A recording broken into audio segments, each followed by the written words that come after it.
በስመ አብ ወወልድ ወመንፈስ ቅዱስ አሐዱ አምላክ አሜን።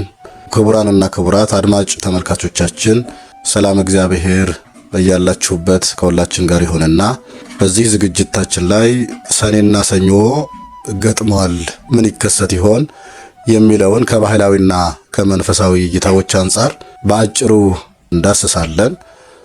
አስቀድሞ ገጹን ላይክ ሼር በማድረግ ጀምሩት። ሰብስክራይብ ያላደረጋችሁም ካላችሁ ሰብስክራይብ እንድታደርጉ እየጠየቅኩኝ፣ ከዚያ በፊት ግን እስቲ ወርሃ ሰኔ ማለት ምን ማለት ነው? የወርሃ ሰኔ አንደምታው ከመንፈሳዊ አንጻር እንዴት ይታያል የሚለውን እንመለከታለን። ወርሃ ሰኔ በዓመት ውስጥ ከሚገኙ 13 ወራቶች መካከል 10ኛ ወር ነው።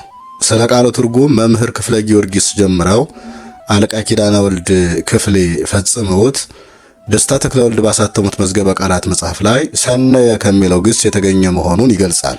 ሰኔ ማለትም ሰነየ አማረ፣ መሰነይ ሁለት ማድረግ፣ ማጠፍ፣ መደረብ፣ በመልክ በባህሪ መለወጥ፣ ሌላ መሆን፣ መምሰል እያለ ይተረጉመዋል። ወርሃ ሰኔ የመዓልቱ ሰዓት 15 የሌሊቱ ሰዓት ደግሞ 9 በመሆኑ ሌሊቱ አጭር ነው። ከወራት በተለየ መልኩ የሚታወቅበት የበጋው ጊዜ አብቅቶ የክረምት ወቅት መድረሱ የሚበሰርበት በመሆኑ ነው። በዓመቱ ውስጥ ካሉት ከአራት ወቅታት በጋው አብቅቶ ክረምቱ የሚገባበት፣ ከሪቅ ከጎተራ የነበረው ያለፈው የሚያልቅበት፣ መጪው የሚጠበቅበት፣ በጠራው ሰማይ ላይ ከምስራቅ ወጥታ ወደ ምዕራብ የምትጠልቀው ፀሐይ በሰማይ ደመና በከፊል የምትጋረድበት ወቅት ሐጋይ ወይም በጋና ክረምት የሚፈራረቁበት ወር ነው። ነቢየ እግዚአብሔር ቅዱስ ዳዊት አንተ የምድርን ዳርቻ ሁሉ ሰራ፣ በጋንም ክረምትንም አንተ አደረክ በማለት እንደገለጸው ክረምትና በጋን የሚያፈራርቅ የእግዚአብሔርን ድንቅ ሥራ በእምነት መነጽር ተመልክተን የምናደንቅበት ወቅት ነው። መዝሙር 73 ቁጥር 17 ወርሃ ሰኔ ወርሃ ዘር፣ ወርሃ ማይ፣ ወርሃ ደመና ይባላል። አርሶና ዘርቶ አርሞና ኮትኩቶ አጭዶ በጎተራው ለመክተት የሚያልመው ገበሬ ተስፋው የሚገለጥበት፣ ምድር የምትዋብበት፣ በወርሃ ግንቦት በፀሐይ ደርቃ የነበረችው ምድር በዝናብ ረጥባ ለዘር የምትመችበት ወር ነው።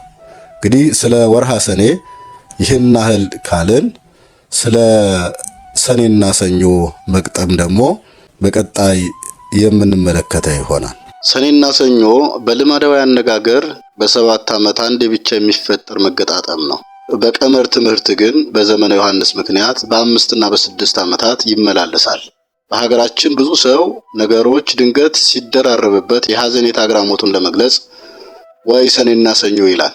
ነገሩም እየዋለ ሲያድር ወደ ምልኪነት ወይም ባዕድ አምልኮ እየተቀየረ በመሄዱ በተለይ በገጠሩ የሀገራችን አካባቢ ሰኔና ሰኞ ሲገናኙ ሰኔ ሰኞ ሲብት መፍራቱ አለ።